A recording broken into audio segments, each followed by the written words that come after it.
जय माता दी। आप सभी को कैसे हैं आप सभी। आशा करता हूँ आप सभी अच्छे होंगे, स्वस्थ होंगे। मंत्रों का जाप करने पर संभोग करने का मन क्यों करता है।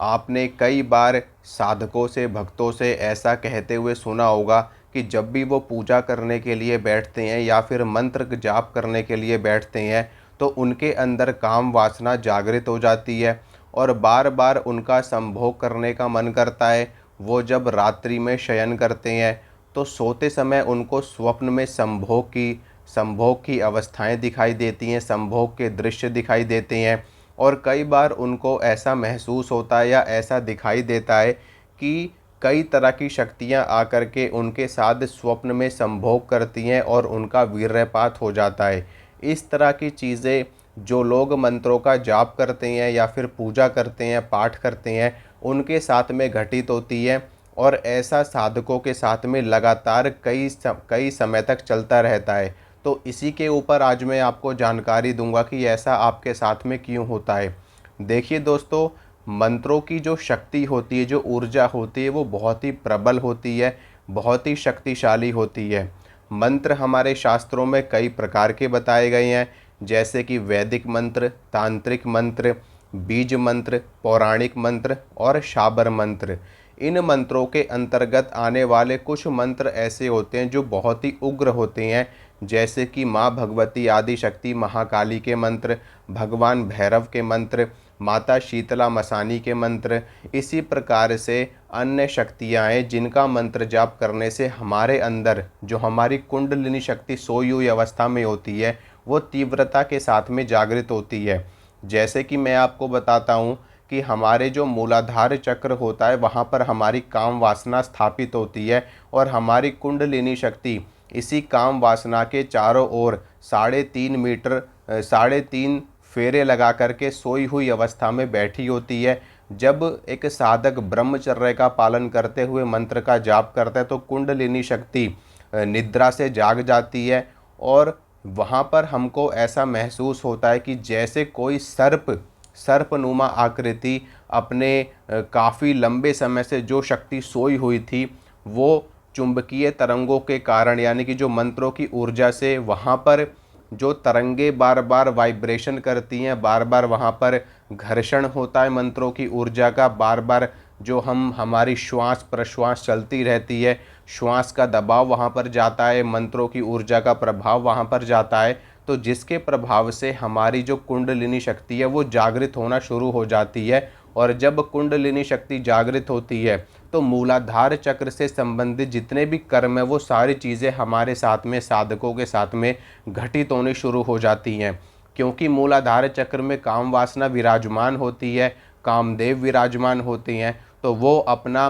कहते हैं कि एक साधक को आगे बढ़ने से जो काम शक्तियाँ होती हैं वो रोकती हैं। इसी कारण से जो साधक होते हैं उनको बार बार सपने में संभोग के दृश्य दिखाई देते हैं या उनको ऐसा महसूस होता है कि कुछ शक्तियां आकर के उनके साथ में संभोग कर रही हैं और उनकी साधना खंडित हो जाती है। कई बार ऐसा होता है कि जो लोग नवारण मंत्र का जाप करते हैं या फिर पंचाक्षरी मंत्र का जाप करते हैं या मंत्रों का अनुष्ठान करते हैं तो उनके साथ में ऐसा बार बार होता है। इसी वजह से होता है क्योंकि जो सालों से, वर्षों से वहाँ पर नकारात्मकता जमा हुई बैठी पड़ी, यानी कि नेगेटिविटी वहाँ पर इकट्ठी हो जाती है। तो जब मंत्र का जप करते हैं तो मंत्र की जो सकारात्मक ऊर्जा होती है वो नकारात्मक ऊर्जा को हटाने का कार्य करती है और मूलाधार चक्र को जागृत करती है। मूलाधार चक्र में भगवान गणेश का स्थान होता है और रिद्धि सिद्धि वास करती हैं।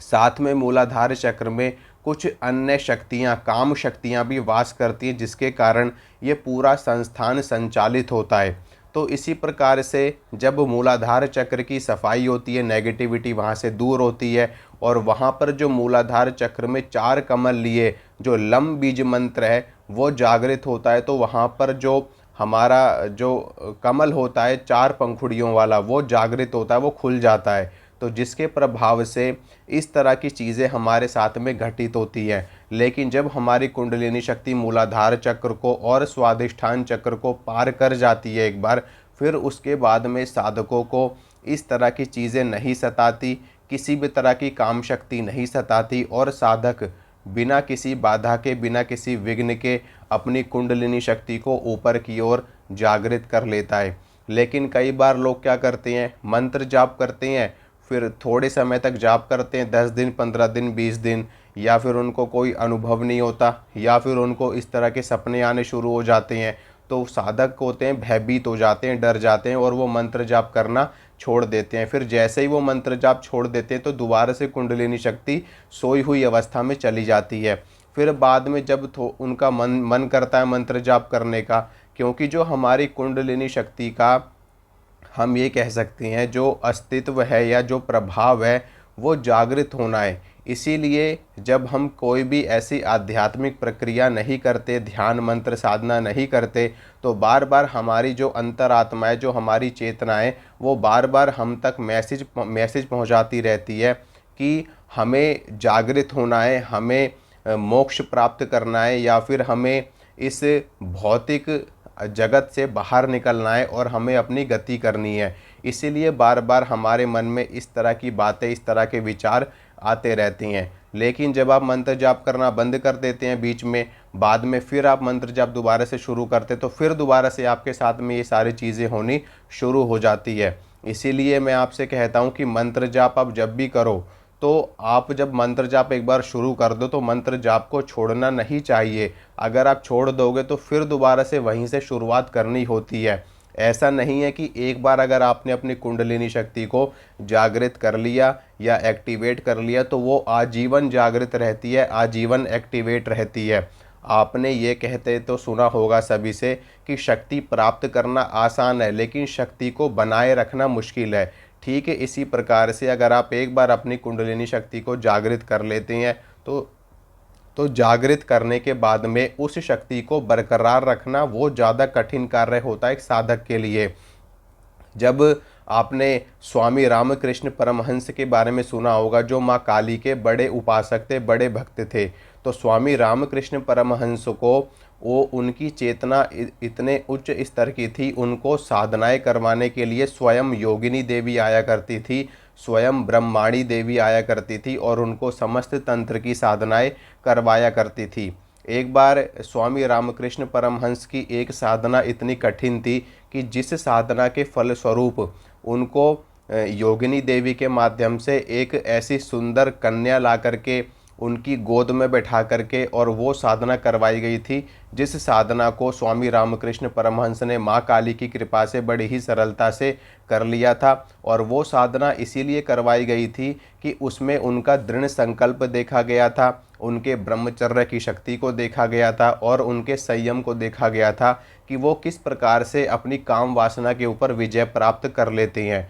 तो इसी प्रकार से जब हम साधना के क्षेत्र में आगे बढ़ने लगते हैं तो शक्तियों के माध्यम से भी हमारी परीक्षा ली जाती है। इसीलिए जब भी हम किसी मंत्र का जाप करते हैं तो मंत्र जाप करने से पहले सुरक्षा घेरा बनाने का विधान बताया गया है या फिर कवच पढ़ने का विधान बताया गया है, ताकि इस तरह की चीज़ें आपके साथ में घटित ना हो। अगर आप भी मंत्र जाप करते हैं और आपको बार बार इस तरह के सपने आते हैं, गंदे सपने आते हैं, या आपका भी संभोग करने का मन करता है, तो आप दुर्गा सप्तशती में माँ भगवती का एक बड़ा ही अच्छा कवच बताया गया है, अथ देव्या कवचम। उस कवच का पाठ अगर आप प्रतिदिन एक बार करते हैं मंत्र जाप करने से पहले, तो मैं आपको गारंटी दे रहा हूँ कि आपको ज़िंदगी में कभी भी गंदे सपने नहीं आएंगे और कोई भी नेगेटिव शक्ति या जो काम वासना को बढ़ाने वाली जो शक्तियाँ हैं, कामदेव की और देवी की रति की जो शक्तियाँ हैं, जो उनके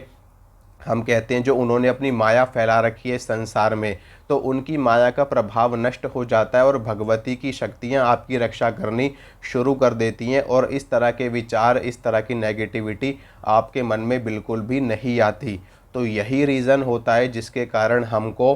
मंत्र जाप करने पर संभोग के दृश्य दिखाई देते हैं, या फिर हमको ऐसा महसूस होता है कि कोई शक्ति आकर के हमारे साथ में संभोग कर रही है, जिसके कारण हमारा ब्रह्मचर्य खंडित होता है, साधकों का वीर्यपात हो जाता है और वो अपनी साधना में आगे नहीं बढ़ पाते। और ऐसा कई बार होता है साधकों के साथ में, जैसे एक बार उनका ब्रह्मचर्य खंडित हो गया, फिर वो साधना करेंगे 20-25 दिन, फिर उनका ब्रह्मचर्य खंडित हो जाएगा, फिर करेंगे फिर खंडित हो जाएगा। तो जिस शक्ति को ऊर्ध्वगामी हमको करना है वो शक्ति बार बार ब्रह्मचर्य खंडित होने की वजह से बाहर निकल जा रही है, वो ऊर्जा, वो चेतना, वो दिव्यता, तो कहाँ से साधक की उन्नति होगी, कहाँ से साधक की तरक्की होगी। इसीलिए आप जब भी मंत्र जाप करने के लिए बैठें तो अपने इष्ट देवता का कवच लगा करके बैठें, या उनसे आप प्रार्थना करके बैठें कि हे माँ भगवती आदिशक्ति, हम आपकी सेवा में बैठने जा रहे हैं, हमारी रक्षा करना, हमारे ब्रह्मचर्य की रक्षा करना, और हम निर्विघ्न होकर के बिना किसी दिक्कत के,